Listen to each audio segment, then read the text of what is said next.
झारखंड प्रदेश OBC Congress के द्वारा महंगाई पर चर्चा कार्यक्रम का आयोजन किया गया था, जिसमें ओबीसी कांग्रेस के राष्ट्रीय अध्यक्ष कैप्टन अजय कुमार सिंह यादव जी, सुबोध कांत सहाय जी और प्रदेश कांग्रेस अध्यक्ष राजेश ठाकुर जी एवं ओबीसी प्रभारी राजकुमारी देवी इत्यादि लोगों ने प्रमुखता से अपनी भागीदारी निभाई है। आइए हम इन नेताओं की स्वागत कार्यक्रम और उनके द्वारा कहे गए शब्दों को हम सुनते हैं और अपने दर्शकों को भी बतलाते हैं। हम सबों के अभिभावक आदरणीय विधायक दल नेता आलमगीर आलम साहब, पूर्व केंद्रीय मंत्री बड़े भाई आदरणीय सुबोध कांत सहाय जी, विधायक दल के उपनेता प्रदीप यादव जी, बिहार से चलकर आई यहाँ के प्रभारी ओबीसी विभाग की राजकुमारी देवी जी, जितेंद्र कुमार मंडल जी, संजय सिंह यादव जी, और जिनकी वजह से आज हम लोग सब लोग यहाँ जुटे हैं, भाई ओबीसी विभाग के अध्यक्ष आदरणीय अभिलाष साहू जी। हम लोगों ने वास्तविक रूप से अगर कार्यक्रम रखा है तो उन्हीं के स्वागत का कार्यक्रम है और ओबीसी विभाग के कार्यकर्ता सम्मेलन कह लीजिए वो है। क्योंकि महंगाई पर चर्चा जब हम मोहल्लों गली चौपालों में कर रहे हैं तो ऐसे में यहाँ पर महंगाई की चर्चा ना हो तो ये ठीक नहीं होगा। इसलिए अभिलाष साहू जी ने महंगाई पर चर्चा करके इस कार्यक्रम को, जो हमारे आदरणीय श्रीमती सोनिया गांधी जी, आदरणीय राहुल गांधी जी जिस बात को लेकर के चिंतित हैं, महंगाई को लेकर के, उसको अच्छा सा जमीन पर उतारने का प्रयास किया है। और हम ये कह सकते हैं कि आज जितने भी लोग यहाँ पर आए हैं, मोहल्ले गली चौपालों में जाकर के महंगाई पर चर्चा करेंगे। ये सिर्फ यहाँ हम लोग भाषण देने और आप लोग सुनने नहीं आए।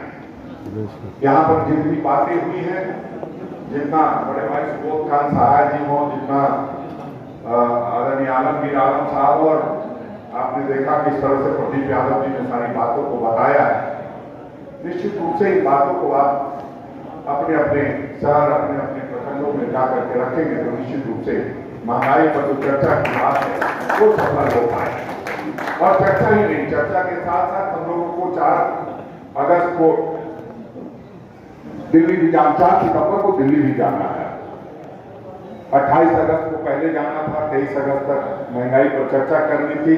कल हम लोगों ने बैठक की थी, उसमें कहा कि जब तक हम लोग दिल्ली जाएंगे 28 तारीख तक पहले बात थी, अब 4 सितंबर को जाना है। तो जब तक हम लोग झारखंड में हैं, जब तक लगातार महंगाई पर चर्चा करते रहेंगे। इसलिए कोई डेट की बात नहीं है, लगातार जो आज से आप जाएंगे, विशेष करके ओबीसी विभाग के लोग पूरी संजीदगी से महंगाई पर चर्चा करने का काम करेंगे। लगातार आप सुनते हैं कि महंगाई बढ़ती जा रही है, बढ़ती जा रही है। मैं दिल्ली गया था तो ओला आता है टैक्सी, उसमें बैठा था तो उसमें कैप्टन अजय सिंह यादव जी के भी राज्य का वो चालक था, ड्राइवर था। उसने पूछा कहाँ जा रहे हो साहब? तो बोले अरे महंगाई पर हम लोग की मीटिंग है, उस पर चर्चा करने जा रहे हैं, हमारे राष्ट्रीय नेता ने हमें बुलाया है। तो उसने एक बहुत अच्छी बात कही या कहिए कि बहुत शानदार बात कही कि देखो जी नेताजी, ये महंगाई और लुगाई सबके बस की बात ना है। तो हमने एक ही लाइन में समझ गया कि हरियाणा का आदमी हो और सीधी बात करता है, और सीधी बात में इसमें सारी बात कहता है। हमें बताने की किसी को जरूरत नहीं पड़ेगी। मैं इसलिए बता रहा हूं कि उस ड्राइवर की चर्चा हर गली गांव में होनी चाहिए कि उसने क्या बात कही। तो महंगाई पर चर्चा इस तरह करेंगे। ओबीसी की बात जहां तक हो रही थी, और मैं इसलिए ज्यादा बात नहीं करूंगा कि कुछ छोड़ा नहीं आदरणीय प्रदीप यादव जी ने। भारत माता की जय से लेकर के, हिंदुस्तान जिंदाबाद से लेकर के, और 1971 का बांग्लादेश की बात करके अब बचा कुछ भी नहीं है। बचा यही है, थोड़ी बहुत मैं भी कह देता हूं कि 70 वर्षों में कांग्रेस ने क्या दिया। 70 वर्ष में कांग्रेस ने एक ओबीसी को, एक चाय बेचने वाले व्यक्ति को देश का प्रधानमंत्री बना दिया। वो इसलिए कि हमने जमहूरियत को इतना मजबूत किया था, हमने लोकतंत्र को अपने इतना मजबूत किया था कि एक चाय वाला व्यक्ति भी देश का प्रधानमंत्री बन गया। लेकिन दुर्भाग्य, जिन वजहों को बता करके आप प्रधानमंत्री बने थे, उन वजहों से आपने सीधा नाता तोड़ दिया, और आप जो गरीब गुरबे की बात करते थे, आप पूंजीपतियों के नेता हो गए। जिंदगी के बाद भी जिंदगी में हम नहीं रहना पसंद करेंगे जिस सरकार में हमारी बात नहीं सुनी जाए। और मैं ये कहता हूं कि आप बिल्कुल निश्चित रहें, जिस तरह से मुख्यमंत्री जी ने संजीदगी दिखाई है, और जिस तरह से आदरणीय आलमगीर आलम साहब हो, आदरणीय प्रदीप यादव जी हो, या जो हमारे विधायक साथी हैं, सभी लोगों ने बहुत संजीदगी से, अभी जो महागठबंधन के विधायकों की बैठक हुई थी उसमें इस बात पर चर्चा की थी, और आपने देखा होगा एक ही दिन के बाद आदरणीय मुख्यमंत्री जी का रिस्पांस भी आया था कि हम 27% आरक्षण को लेने के लिए आगे बढ़ रहे हैं। तो ये मैं आपको कह सकता हूं कि जो अन्य लोग नहीं कर पाए हैं वो मैं करके दिखाऊंगा। इस बात के लिए आपको मेरी जिम्मेदारी इसलिए ज्यादा होती है क्योंकि मैं ओबीसी संवर्ग से नहीं आता हूं, इसलिए मेरी जिम्मेदारी ज्यादा है। जो ओबीसी के लोग हैं उनकी तो जिम्मेदारी है ही। और अभी एक साहब कह रहे थे कि विभाग के लोगों को संगठन में जगह देना चाहिए। मेरा मानना ये है, मैं लगातार कहता भी हूं कि खुद को कर बुलंद इतना कि खुदा खुद से पूछे तेरी रजा क्या है। आप मजबूत होइए, निश्चित रूप से ओबीसी के लोग इतने मजबूत हो जाए कि लोग ओबीसी में पदाधिकारी, ओबीसी विभाग में पदाधिकारी बनने के लिए हमसे पैरवी करना है कि राजेश ठाकुर जी आप ओबीसी विभाग में हमें पदाधिकारी बनाइए। और हम समझते हैं कि जिस मजबूती के साथ आप लोग लगे हैं, आने वाले समय में ओबीसी के लिए मुझे पैरवी करनी पड़ेगी आदरणीय अभिलाष साहू जी से। इसमें विभाग का मतलब ये नहीं होता है कि आप अनुकंपा पे है, विभाग का मतलब विभाग होता है। आदरणीय अजय सिंह यादव जी कितने सम्मानित नेता है हरियाणा में, शायद आप सबों को नहीं पता होगा। सम्मान इतना कि लालू जी इनके घर तक पहुंच गए, तो अब इससे ज्यादा सम्मान ओबीसी का नहीं हो सकता है, और इससे ज्यादा सम्मानित व्यक्ति कोई ओबीसी में नहीं हो सकता है। इसलिए अखिल भारतीय कांग्रेस कमेटी के अध्यक्षा आदरणीय श्रीमती सोनिया गांधी जी ने कैप्टन अजय सिंह यादव जी को आपका राष्ट्रीय अध्यक्ष चुना। इसलिए आपको इनको पूरी ताकत देनी है, और इस ताकत के साथ हम लोग ये कह सकते हैं, आज इनसे हमने ये वादा भी किया है कि जो 27% चूंकि सुबह बात हो रही थी और जिस तरह से ये आप सबों के लिए चिंतित दिखाई दे रहे थे, उसमें हमने इनको वादा किया है कि आज ही सीएम से मिल करके आप जो बात रखना चाहते हैं वो रखने का काम करें। हमने उनसे आग्रह किया है मुख्यमंत्री महोदय से। हमें लगता है कि जब अजय सिंह यादव जी कहेंगे, और हम लोगों ने पहले से कहा हुआ है, तो निश्चित रूप से मुख्यमंत्री जी जिस गंभीरता से लगे हुए हैं उसमें और तेजी आएगी, और आप सबों को आरक्षण मिल पाएगा जो 27%। इसके लिए प्रदीप यादव जी हमेशा चिंतित रहते हैं। और हमारे जो दल में लोग कह रहे थे कि पंचायत चुनाव में आरक्षण नहीं मिला, तो इस वजह से, लेकिन हम लोगों ने कांग्रेस पार्टी ने खास करके इतनी जगह दी हुई है कि आप देखिएगा तो विधायक में भी 33% है, या कुछ ज्यादा ही होंगे। और ये दावे के साथ कह सकता हूं मैं कि जितना 20 सूत्री का अब तक निर्माण हुआ है, जितनी 20 सूत्री की कमेटी यहाँ गठित हुई है, उन सब में 33% से ज्यादा लोग आप लोगों को जगह दी गई है। ये कहने में कोई जरूरत नहीं है। अगर विश्वास नहीं हुआ तो लिस्ट उठा के देख लीजिएगा। इसलिए ये बात कह रहा हूं कि अगर प्रखंड में 3 लोगों की नियुक्ति हुई है तो उसमें 1 ओबीसी की नियुक्ति जरूर हमने की है। अगर 6 लोगों की जहां पर नियुक्ति हुई है वहां 2 लोगों की और 2 ओबीसी की नियुक्ति जरूर हुई है। तो इसलिए भरोसा बनाए रखिए। जिस संजीदगी के साथ हम सब लगे हैं, निश्चित रूप से आपको आपका सम्मान मिलेगा। लेकिन सम्मान भीख में नहीं मिलता, सम्मान मांगने से नहीं मिलता।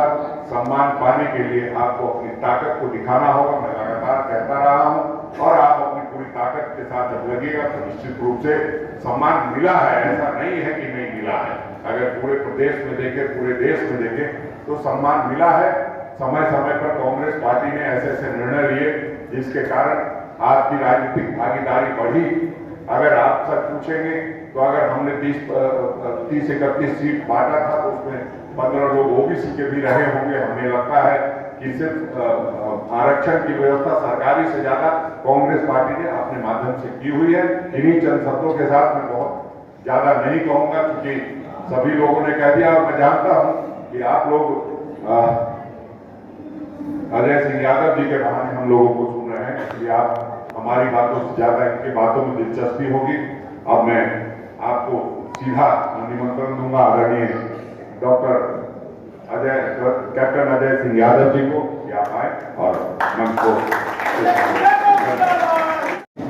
ग्रामीण विकास मंत्री आलमगीर साहब और सीएलपी के लीडर भी हैं और आपके बहुत ही हमारे इधर से बहुत ही वरिष्ठ नेता हैं हमारे सुबोधनाथ सहाय जी, जो पहले केंद्र में मंत्री रहे और मैं समझता हूं कि इनका काफी दबदबा रहा है राजनीति में। यहाँ पर उपस्थित प्रदीप यादव जी जो हमारे आपके उपनेता हैं सीएलपी से, और राजकुमारी जी जो हमारी नेशनल कोऑर्डिनेटर है झारखंड से, जितेंद्र मंडल जी जो भी वो भी आपके राष्ट्रीय जो प्रभारी हैं यहाँ के ओबीसी डिपार्टमेंट से, अवधेश साहू जी जिनकी अध्यक्षता में आज ये कार्यक्रम हो रहा है, यहाँ पर उपस्थित रविंद्र जी, केशव माथुर जी, प्रदीप जी, राजीव रंजन जी किया। लेकिन आपको मालूम होना चाहिए कि ये काम कांग्रेस ने नहीं किया, ये काम हिंदू महासभा ने नहीं किया, जिसके सर्वाकर अध्यक्ष थे 1937 में, जिन्होंने रेजोल्यूशन पास किया कि देश का विभाजन होना चाहिए, 2 राष्ट्र की बात करी। और 1940 में जिन्ना ने कही कि 2 राष्ट्र की बात। तो ये कर्नाटका सरकार ने जो उनका अपमान किया हमारे स्वतंत्र सेनानी पंडित जवाहरलाल नेहरू जी की, इसकी मैं कड़ी आलोचना करता हूं और मैं समझता हूं कि ये अपमान तमाम स्वतंत्र सेनानियों का है। कि क्या कहते हैं कि ये भीख, कि हमें आजादी भीख में भी नहीं है। आप कभी सोच सकते हैं जिन लोगों ने 16-17 साल अपनी जवानी निकाल दी देश की आजादी के लिए, लोगों ने फांसी को चूमा, भगत सिंह जी ने, चंद्रशेखर आजाद जी ने अपनी जान दी, सुभाष चंद्र बोस जी ने, महात्मा गांधी, पंडित जवाहरलाल नेहरू, सरदार पटेल, मौलाना आजाद, इन्होंने देश को आजाद कराया। एक नथुराम गौडसे की पार्टी, एक महात्मा गांधी की पार्टी, ये फर्क है कांग्रेस और बीजेपी। इस बात को हमें समझना पड़ेगा। इन्होंने केवल दलाली की इन लोगों ने। नागपुर के ऊपर पहली दफा 2022 में तिरंगा झंडा फहराया, आज से पहले कभी तिरंगा झंडा नहीं फहराया गया था। तो कहने का तात्पर्य यह है, आज महंगाई कहां पहुंच गई है, क्या चीज महंगी नहीं है उसके बारे में डिटेल में सारा कुछ बताया। मैं समय उस पर करूंगा, डीजल के पेट्रोल गैस सिलेंडर सारी बातें आपको बता दी। बेरोजगारी है, भ्रष्टाचार है, यानी दाम आसमान छू रहे हैं। फिर कृषि बिल करके 700 किसानों की जान इन्होंने ली, फिर वापस भी लिया, थूका, फिर काटा भी। नोटबंदी करी, अर्थव्यवस्था चौपट करी, क्या नहीं किया इस देश के, जिससे इस देश का नुकसान नहीं हुआ। अग्निवीर योजना लेके आए, जिसकी वजह से आज सेना के साथ, मैं खुद सेना में रहा हूं, 8 साल मैंने नौकरी करी है, और उस सेना के अंदर अफसर तो परमानेंट और जवान जो है वो टेम्परेरी ठेके पे 4 साल के लिए। आप देखिए 1120 दिन तो वो 1120 दिन केवल काम करेगा 4 साल में, 180 दिन उसकी ट्रेनिंग, 120 दिन उसकी छुट्टी, रह गए 1120 दिन। अगर मेरी तरह आमरकोट में था जहां टैंक चलता है तो 6 महीने की ट्रेनिंग तो करनी पड़ेगी। अगर तोप चलानी है तो 6 महीने की ट्रेनिंग करनी पड़ेगी। तो बचेगा क्या उसके बाद? आप करोड़ों रुपए, कम से कम 50-60 हजार, 50, 70, 80, 200 करोड़ रुपए आप उसकी ट्रेनिंग में खर्च कर रहे हैं। और 4 साल के बाद आप कह रहे हैं केवल 75% जो है उनको छुट्टी, केवल 25% रहेंगे।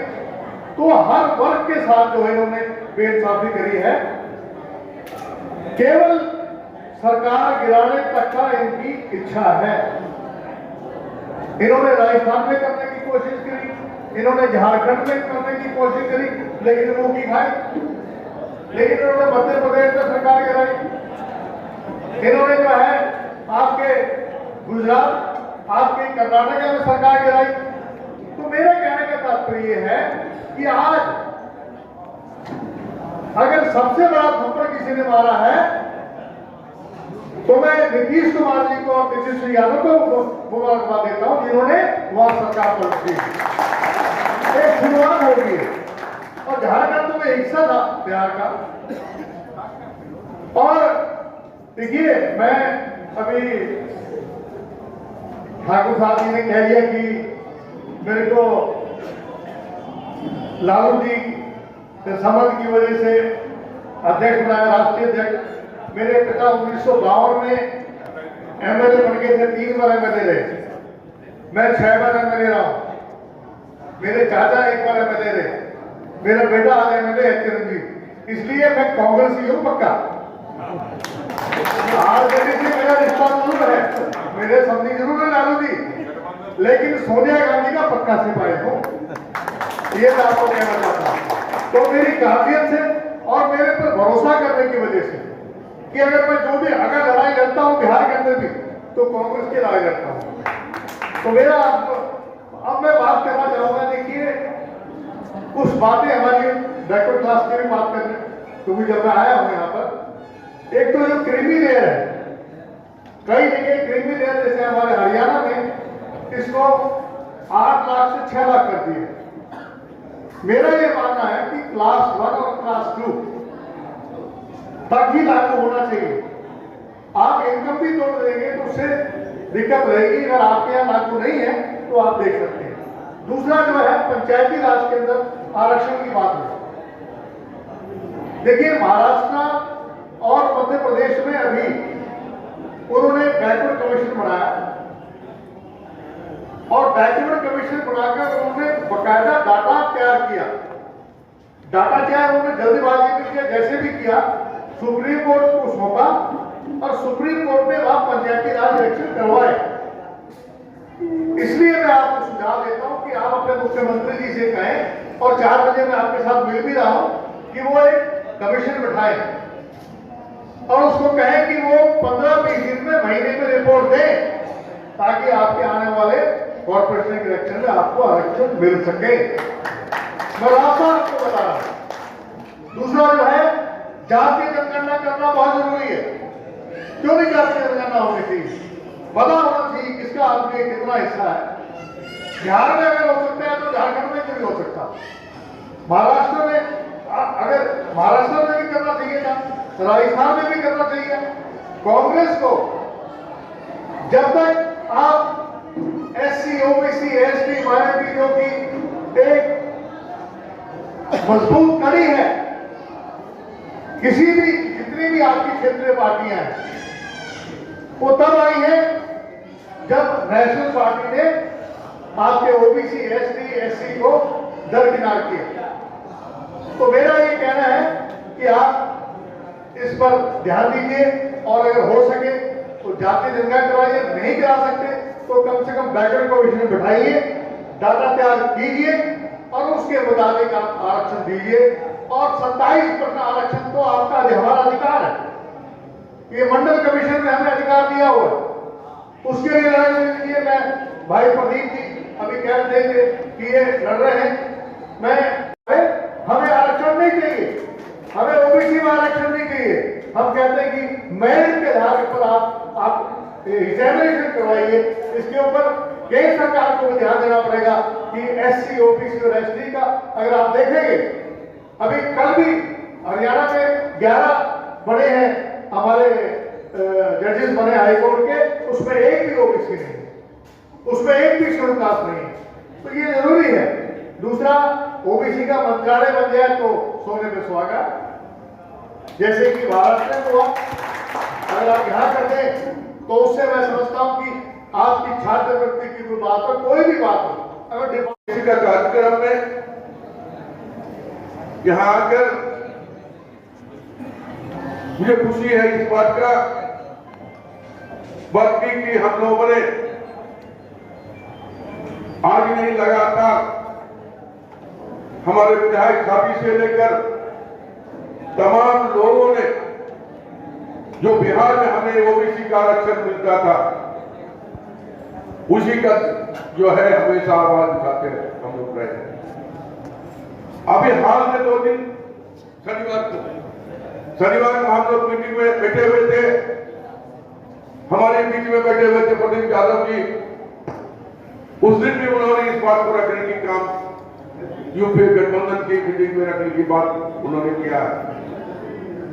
और मैं पूरी तरह आश्वस्त करूं, कल विधानसभा में हमने भी इसका जवाब संसदीय कार्य मंत्री होने का हैसियत से ऑन बिहाफ ऑफ सीएम मैंने भी जवाब दिया था कि बहुत जल्दी यहाँ कर ओबीसी का जो 27% आरक्षण देना है और हम लोग देकर देंगे।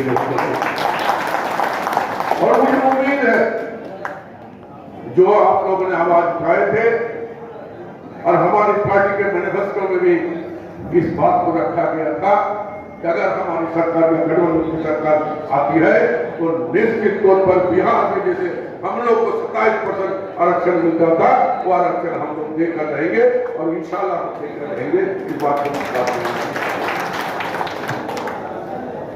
लेकिन भैया आप कहना चाहते हैं कि हमारे प्रदेश और एआईसीसी के द्वारा लगातार प्रोग्राम हम लोग चॉकआउट करते हैं और आप लोग के बीच में जाकर आपका समर्थन हमें मिला है। मैं तमाम लोगों को ओबीसी सेल के मध्य से लेकर सारे सदस्य काम लोगों को ले जाने की काम करे, ताकि जो संघर्ष हम लोग विगत दिनों से कर रहे हैं महंगाई के ऊपर, वो संघर्ष सफल हो। यही बात करना चाहता हूं भाइयों, आपको यारों को ताजा करना चाह रहे हैं। आप सारे लोग जानते हैं जो उस दिन 2013-14 को जब भारतीय जनता पार्टी सड़क पर उतर कर और गैस के चूल्हा को लेकर और गैस के सिलेंडर को लेकर सड़क पर दो तिथियार बोलते थे, महंगाई की मार करते थे। और उन्होंने इस देश की जनता को आश्वासन दिया, भरोसा दिया कि हम अगर हमारी सरकार आती है तो निश्चित तौर पर जो महंगाई है और जो बेरोजगारी है उसे हम दूर करेंगे। यही वादा के साथ यहाँ की जनता को धोखा देने की काम भारतीय जनता पार्टी ने किया है। जब $105 प्रति बैरल था तब 70 रुपए हुआ था। आज $90 प्रति बैरल है तो 100 के पार हो। ये लड़ाई इस देश 40 लाख करोड़ रुपया इस 8 साल में जनता के पॉकेट से पेट काट करके लोगों से लेने का काम किया। अगर ये पैसा आज हमारे पास आया होगा तो इसका दाम आज 100 के पार नहीं। साथियों, लड़ाई इस बात की है कि देश की आजादी के बाद कभी नमक से लेके, तेल से लेके, दाल से लेके, चावल से लेके, गेहूं से लेके कौन सा चीज ऐसा है जिसका भाव नहीं बढ़ा हो और इतना नहीं बढ़ा हो। 75 साल पे हम आज अमृत महोत्सव मनाए हैं, लेकिन महंगाई का ये इतिहास मोदी के काले कारनामों का इतिहास बन के इस देश में अस्थायी तौर पर रहेगा। आज इसके खिलाफ साथियों, आपकी सभा 100 में 60 वाली होनी चाहिए। कैजुअल सभा से अधिकार नहीं मिलता है। ओबीसी अपना हक ले और राजनीतिक हक भी तभी मिलेगा। संजय भाई ने कहा कि ओबीसी को भी चुनाव समिति में हो, मतलब राजनीतिक हिस्सेदारी भी हो, आर्थिक हिस्सेदारी हो, शिक्षा में हिस्सेदारी हो। ये महंगाई का मार किस पे सबसे ज्यादा है? गरीब पे ही। आज भी सामाजिक आर्थिक रूप से ओबीसी जो पिछड़ा है वो सबसे ज्यादा है। तो आप उनकी लड़ाई लड़ रहे हैं। आज देश में 40% जो बिलो प्रॉपर्टी लाइन है उनकी लड़ाई लड़ रहे हैं। वारे देश चलाने वाला मोदी, बहुत से लोगों के साथ काम करने का मौका मिला, लेकिन वारे मोदी कितना बेशर्मी के साथ अपने पूंजीपति मित्रों का हजारों करोड़ कर्जा माफ करता है और किसानों के एमएसपी के लिए उन्हें लड़ना पड़ता है वर्षों सालों, लेकिन क्यों नहीं मिलता है? वारे मोदी, तुम्हारा अडानी का जो पोर्ट है 151 बार ड्रग वहीं से पकड़ा जाता है, वहीं से ड्रग पकड़ा जाता है। गोया कि देश में अब कोई ड्रग का और आने का रास्ता नहीं है, वही आता है। क्यों? क्योंकि उसमें साझेदारी है। यह छुपा नहीं रहा कि मुद्रा पोर्ट जो है अडानी का, वही 151 बार ट्रक पकड़ा गया और जो निकल गया वो कितना लाख करोड़ का निकला आप जानते हैं। यह है इनके लोग। हम गरीब हो रहे हैं, महंगाई के मार से त्रस्त है, और अडानी और अंबानी दुनिया के सबसे अमीर हो जा रहे हैं। ये कौन सा देश की आर्थिक नीति है? इसके खिलाफ लड़ाई है। हम लोग लगातार पार्टी के निर्देशानुसार महंगाई पर चर्चा का कार्यक्रम कर रहे हैं, और ये चौपाल हो, गली गांव मोहल्ले में हो या हाट बाजार में हो, लगातार इस प्रकार के कार्यक्रम किए जा रहे हैं। और आज आपके विभाग के राष्ट्रीय अध्यक्ष की गरिमामयी उपस्थिति में यह महंगाई पर चर्चा का कार्यक्रम इस सभागार के अंदर हम लोगों ने रखने का काम किया, क्योंकि कांग्रेस पार्टी ही एक ऐसी पार्टी है, एक सजग राजनीतिक विपक्ष है जो देश की बात करती है। और सत्ता पर वो लोग बैठे हैं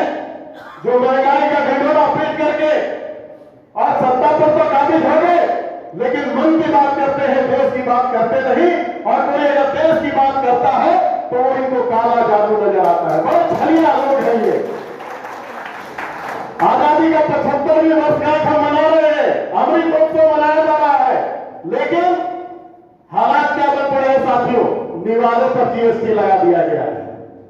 इनके गलत नीति और निर्णय के कारण आज 8 वर्षों में 12 करोड़ लोग से ज्यादा बेरोजगार हो गए, और हमारे बच्चों के दूध पर, हमारे घर के रोटियों पर, हमारे निवाले पर इन लोगों ने क्या दिया? इस आजादी के 75वीं वर्षगांठ पर तो दिया है जीएसटी का तोहफा।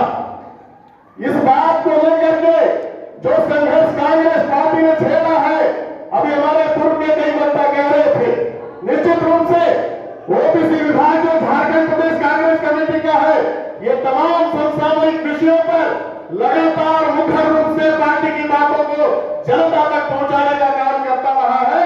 इसके लिए मैं अभिलाष सावजी और उनकी पूरी टीम को साधुवाद देता हूं कि एक एक विषय को, चाहे वो 50% का आरक्षण का विषय हो या अन्य जो मामले जनता से जुड़े हुए होते हैं, उनको मुखरता के साथ जनता के बीच ले जाने का काम करने का काम तो कांग्रेस का अग्रणी मोर्चा संगठन विभाग के द्वारा अगर सबसे ज्यादा किया जाता है तो वो निश्चित रूप से प्रदेश कांग्रेस का ओबीसी विभाग है। साथियों, मैं कहना चाहता हूं, हालांकि संचालक महोदय ने कम शब्दों में बोलने का अवसर दिया है, यूं तो मैं पार्टी ने दायित्व दिया है प्रवक्ता का, तो अगर बोलने को आ जाऊं तो ज्यादा ही बोल जाऊंगा, इसलिए मैं कम शब्दों में अपनी बातों को रखूंगा कि सावधान रहना है। चहुओर महंगाई है, एक तरफ कुआं और एक तरफ खाई है। इस महंगाई की लड़ाई को अगर आगे बढ़ाना है तो आपको मुखरता के साथ आगे आना होगा, और झारखंड के गांव गलियों में चौपाल लगा करके हाट बाजार में और साथ साथ दिल्ली तक अपनी आवाज को बुलंद करने के लिए पार्टी ने जो अवसर दिया है, हम ज्यादा से ज्यादा तादाद में ओबीसी विभाग के लोग दिल्ली कूच करने का काम करें, इसी आशा और विश्वास के साथ कि आपका बहुत मजबूत साथ झारखंड प्रदेश कांग्रेस कमेटी को जिस प्रकार से मिलता रहा है, आने वाले इस 4 सितंबर को भी दिल्ली में आपकी मजबूत उपस्थिति इस बात का एहसास कराने को कामयाब होगी कि जिस दिए में तेल होगा वो दिया जलेगा और बाकी सब हो जाएगा। मित्रों, कौन कहता है कि आसमान में सुराख हो नहीं सकता? एक पत्थर को तबीयत से उछालो जा रहा।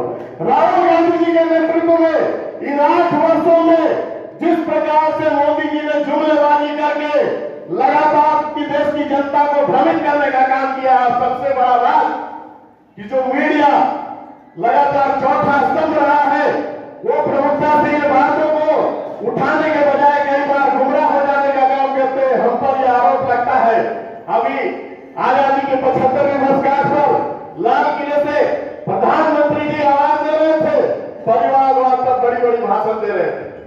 क्या इनके यहां परिवारवाद है? आप उंगलियां उसके ऊपर उठा रहे हो जिसके दोनों प्रधानमंत्री ने देश के लिए अपनी जान की कुर्बानी दी है। परिवारवाद वहां है जहां पीयूष गोयल है, परिवारवाद वहां है जहां पंकज सिंह है, परिवारवाद वहां है जहां पंकजा मुंडे है। क्या आपको वो सवाल नहीं दिखाई देता?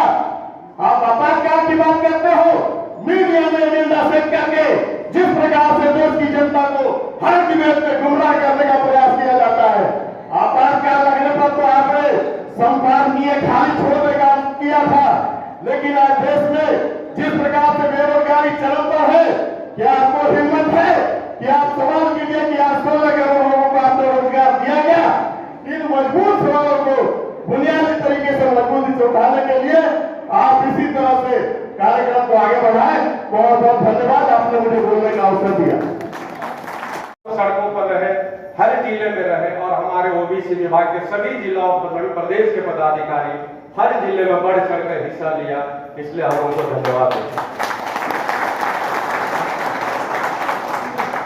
आप देखें तो मैं कैप्टन साहब से कहना चाहूंगा कि एक विभाग है, मैं बतौर संगठन प्रभारी इस मंच मोर्चा को देखने या संभालने का प्रदेश नेतृत्व से मुझे सौभाग्य मिला। इस तरह की हमारी 30 इकाई झारखंड प्रदेश में काम करती है, जो कहीं न कहीं हर लोग अपने अपने विभाग से हमारे संगठन को मजबूती देती है, हर कार्यक्रम में बढ़ चढ़कर हिस्सा लेती है। आप पिछले दिनों आप देखे होंगे इस प्रदेश में ओबीसी की लड़ाई अगर कोई लड़ी तो सिर्फ कांग्रेस पार्टी लड़ी।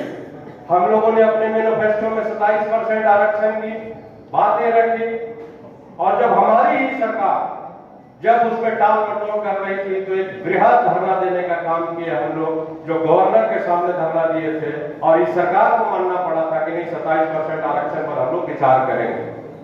अभी आप सदन में हो चाहे सड़क पर हो, कांग्रेस पार्टी लगातार ओबीसी की लड़ाई लड़ रही है, लेकिन हम एक आग्रह करना चाहेंगे आप लोगों से कि सिर्फ लड़ना और मांगना ये दोनों हमारा अधिकार है, लेकिन किसी भी चीज के लिए लड़ना जब तक हम मजबूत नहीं होंगे, मजबूती से नहीं लड़ेंगे तो इसी तरह के हम लोगों को आश्वासन मिलेगा।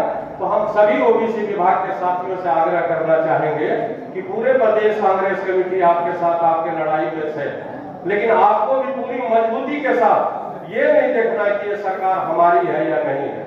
हम अपने अधिकार के लिए, हम अपने सब हक हकूक के लिए पूरी मजबूती से आवाज उठाएं। पूरा प्रदेश नेतृत्व आपके साथ रहेगा और हम लोग आपके साथ इस लड़ाई में कंधा से कंधा मिलाकर चलेंगे। अब रही महंगाई की बात, तो कल प्रदेश कांग्रेस कमेटी के द्वारा प्रदेश मुख्यालय में बैठक हुई, जिसमें हम लोगों को यहाँ से बहुत बड़ी तादाद में जाने का अध्यक्ष जी का आदेश भी हुआ कि संख्या काफी होना चाहिए, क्योंकि दिल्ली में विधायक दल नेता और अध्यक्ष जी कुछ संख्या बोल के आए हैं।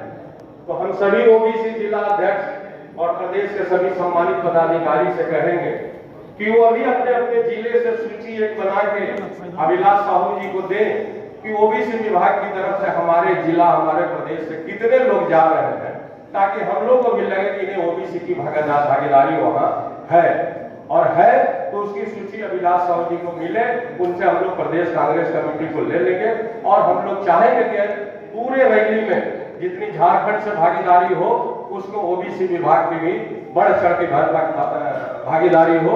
इन्हीं बातों के साथ मैं आपका दिल 28 तक देना है सूची, तो अभिलाष साहू जी को आप 27 तक दे दें, 28 को हम लोग उनसे ले लेंगे, ताकि आपकी अगर उपस्थिति हो तो हम लोग को भी जानकारी हो कि ओबीसी विभाग की तरफ से इतनी संख्या झारखंड से दिल्ली की रामलीला मैदान में रैली में जा रहे हैं। बहुत बहुत धन्यवाद। जय हिंद, जय। निकाय में नहीं होगा, इसके लिए आपको प्रयास करना चाहिए।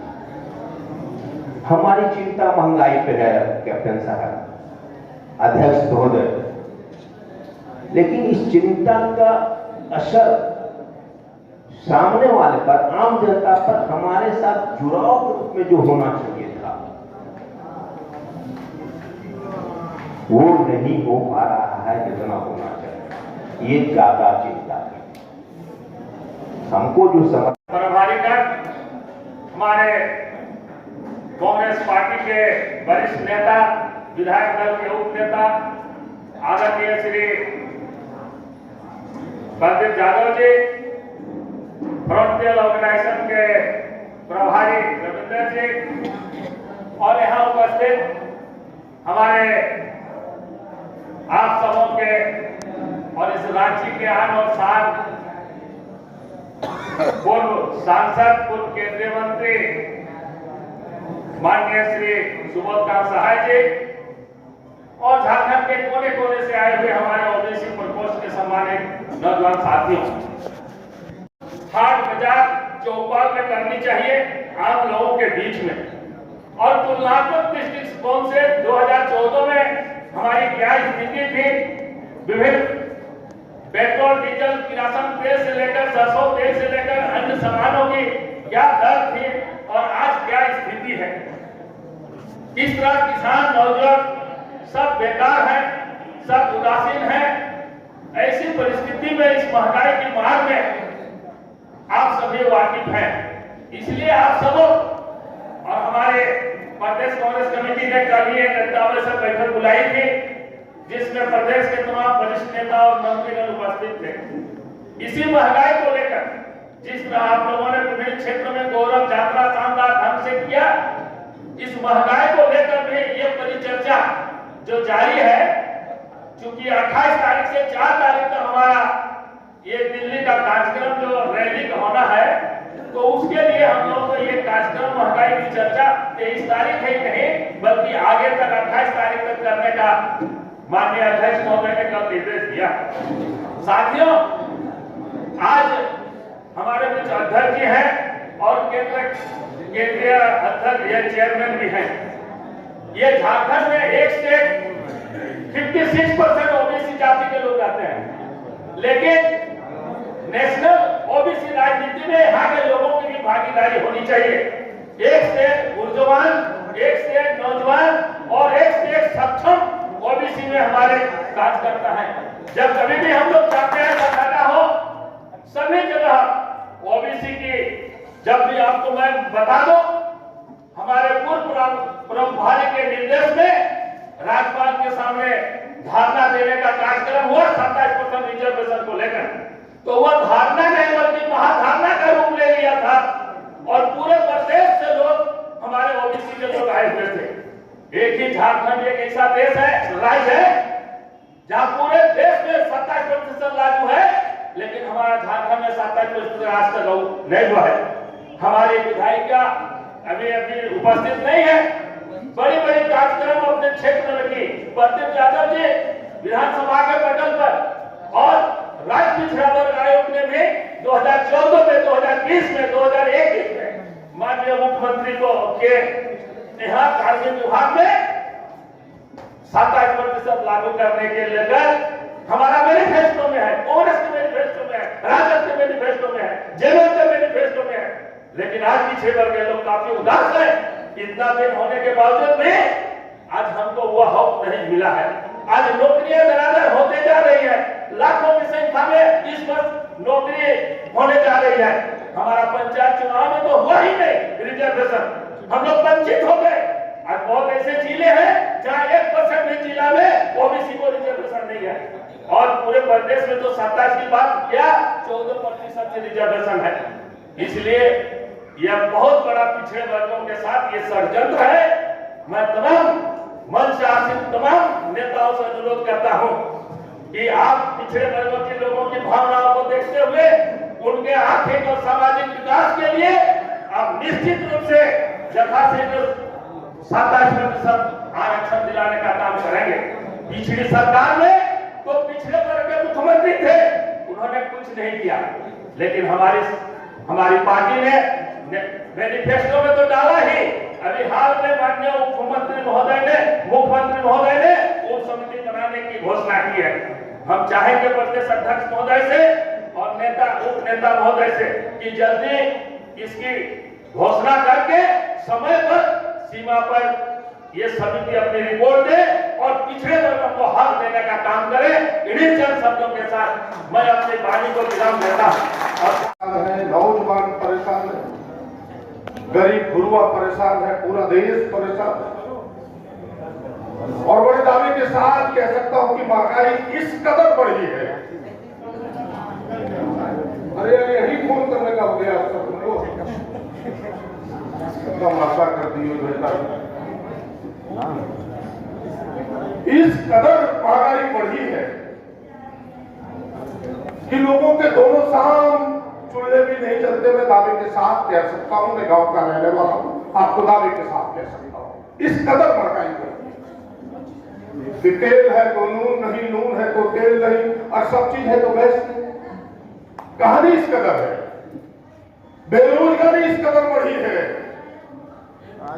कि नौजवान सड़क पर उतरे हैं, कटोरा लेके भीख मांग रहा है, हमें नौकरी दे दो।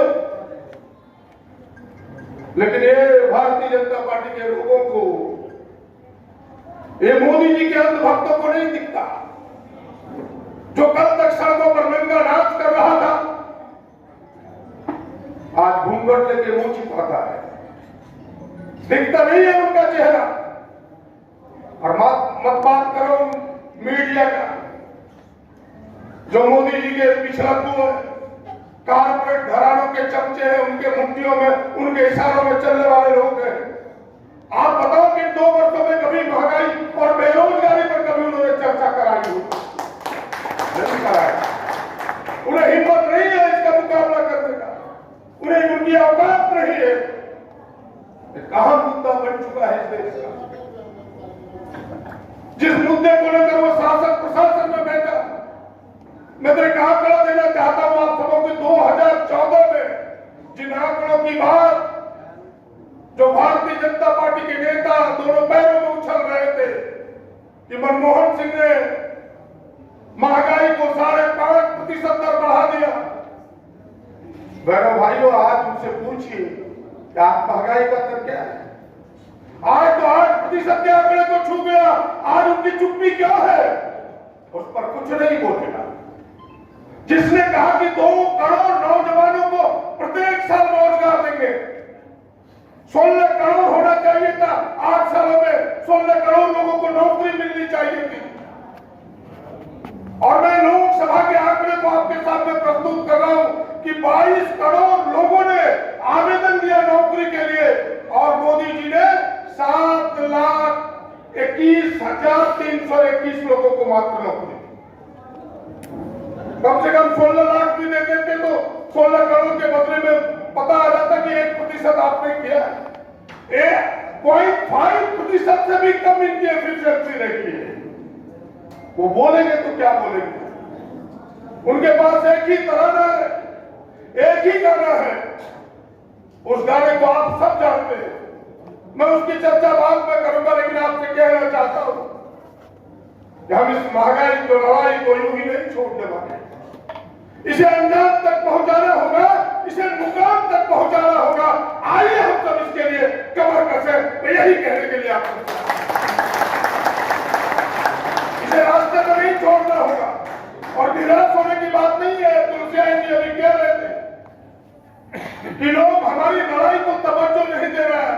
तवज्जो दे रहा है और लोग इन चीजों को समझ रहे हैं। भाव है, लेकिन थोड़ी कुरेदने की आवश्यकता है और यही काम करना है आपको। उसे जगाने की जरूरत है। जिस नौजवानों की बात हम सब करते हैं, नौजवान सामने सीना तान के कह रहा है कि पंडित नेहरू ने नींद डाली थी, किसी दूसरे ने नींद नहीं डाला। और आज उनके बोर्ड पर लिखा हुआ है कि केवल ये कारखाना नहीं है, आधुनिक भारत का ये मंदिर है जो भारत के भविष्य का निर्माण करेगा। बहनों भाइयों, एक चीज हमने इस देश को दिया, दुनिया के सामने सर उठा के कहने के लिए, ईश्वर जैसी संस्था आपके एटॉमिक रिसर्च के लिए बाबा जहांगीर एटॉमिक रिसर्च सेंटर एक चीजों को दिया। और सैन्य शक्ति जो काफी कमजोर था, लड़खड़ाता था, दुनिया के देश आंखें दिखाता था, इतनी मजबूती दिया। उसके उदाहरण है कि 1971 में आपको याद होगा कि 3 नवंबर 1971 को जब पाकिस्तान का आक्रमण हुआ, महाभारत का युद्ध तो 18 दिनों में समाप्त हुआ था। बहनों भाइयों, मैं गर्व से कह सकता हूं कि श्रीमती गांधी के नेतृत्व में यह युद्ध 13 दिनों में समाप्त हो गया। और केवल समाप्त ही नहीं हुआ, पाकिस्तान के 2 टुकड़े हो गए। 93,000 पाकिस्तानी सैनिकों को कैद कर दिया गया। माफीनामा के तहत बाद को उसे छोड़ा गया। ये हमारी सैन्य शक्ति थी। ये कांग्रेस की देन है। भारतीय जनता पार्टी, मोदी जी उसमें पैदा भी नहीं हुआ था। कहानी ये है, हम इतने भारत को मजबूत किए हैं। और अटल बिहारी वाजपेयी उसमें देश के प्रतिपक्ष के नेता थे। सदन के भरी सभा में उन्होंने कहा कि श्रीमती गांधी केवल देश के प्रधानमंत्री नहीं, भारत में दूसरी दुर्गा की अवतार है। ये चीजें थी, इस रूप में हमने देश को आगे बढ़ाया। और एक वाक्य में कह देता है बेशर्मी की तरह कि इस देश को कांग्रेस ने क्या किया। हमने तो दुनिया के सामने ताकतवर देश बना के भारत को खड़ा किया है और तुम भिखमंगा देश बनाने में दुनिया के सामने लगे हो। मैं बड़े दावे के साथ तुमने खोखला कर दिया इस देश को। तुम्हारे पास तुमने दिया क्या? तुमने दिया बेरोजगारी, तुमने दिया महंगाई, तुमने दिया सांप्रदायिकता, तुमने तनाव दिया है और कुछ नहीं दिया। अभी चर्चा कर रहे हैं कि तुमने नोटबंदी लगाया, थोड़ा काला धन आएगा। कहां आया वो काला धन? वो नोटबंदी और जीएसटी महंगाई का कारण है। और मैं दावे के साथ कह सकता हूं कि सरकारी आंकड़े बताते हैं कि नोटबंदी और जीएसटी के बाद 93 लाख जो कल कारखानों में काम करने वाले लोग थे, उन्हें घर वापस आना पड़ा। ये बेरोजगारी तुमने दिया। ये हमने नहीं दिया, तुमने दिया है। और तुम सांप्रदायिक का काट फैलाते हो इन सारी चीजों को ढकने के लिए। तुलसियान जी भी चर्चा कर रहे थे कि आखिर लोगों पर असर क्यों। राष्ट्रीय अध्यक्ष कैप्टन सिंह यादव जी, झारखंड के प्रभारी कुमारी देवी जी, सह प्रभारी जितेंद्र मंडल जी, झारखंड प्रदेश कांग्रेस कमेटी के सम्मानित अध्यक्ष राजेश ठाकुर जी, इस मंच पर बैठे हुए हमारे केंद्र के पूर्व केंद्रीय मंत्री सुबोध कांत सहाय जी, इस मंच पर उपस्थित मोर्चा संगठन के प्रभारी एवं हमारे इस मंच पर बैठे हुए झारखंड के सम्मानित नेता विधायक आदरणीय प्रदीप यादव जी, संचालनकर्ता परवेज आलम जी और हमारे धनबाद से आए हुए आईसीसी के सदस्य मदन महतो जी, धनबाद जिला के सभी आए हुए हमारे साथीगण, झारखंड प्रदेश के 24 जिला से आए हुए सभी जिला अध्यक्ष, प्रदेश कमेटी के ओबीसी विभाग के सभी पदाधिकारीगण, सभी सम्मानित नेतागण। आज देश में जिस तरह की सरकार चल रही है, आप जान रहे हैं कि ये वही सरकार है जिन्होंने आजादी की लड़ाई में अंग्रेजों का साथ दिया था। स्वतंत्रता के विरोध करने वाले इस देश की दलाल जो है हमारे सत्ता पर सत्तासीन हो गई है और तरह तरह के लुभावने पर प्रलोभन देकर इस देश के जनता को सत्ता में आकर ठगने का काम कर रही है। आप जानते हैं कि जो वर्तमान सरकार है, जितने भी आपके सत्ता में आने से पहले वादे किए थे कि देश में आएंगे तो सबसे पहले इस देश की महंगाई को कम करेंगे, रसोई गैस पेट्रोलियम पदार्थ के दाम को कम करेंगे और इसके लिए तरह तरह के दलाल छोड़े हुए थे जो आज सभी मौन हैं और सभी व्यापारी बन गए हैं। महंगाई किस तरह से बढ़ी है सब विदित है और आज जो सरकार है किस तरह से जनता का शोषण हो, कितने तरह की टैक्स लगाया जा सकता है, दिन रात इसी पर सोचते रहती है। तो मित्रों, इससे जो टैक्स का जो एक महंगाई की मार, दूसरे टैक्स का भार, आपके जीवन रक्षक दवाई से लेकर आप अगर मरीज हैं और ढूंढ रहे हैं हॉस्पिटल में भर्ती हैं, खाने पीने की वस्तुओं से लेकर ऐसी कोई वस्तु बची ही नहीं है जो इनके नजर में जिस पर इन्होंने टैक्स नहीं लगाया हो।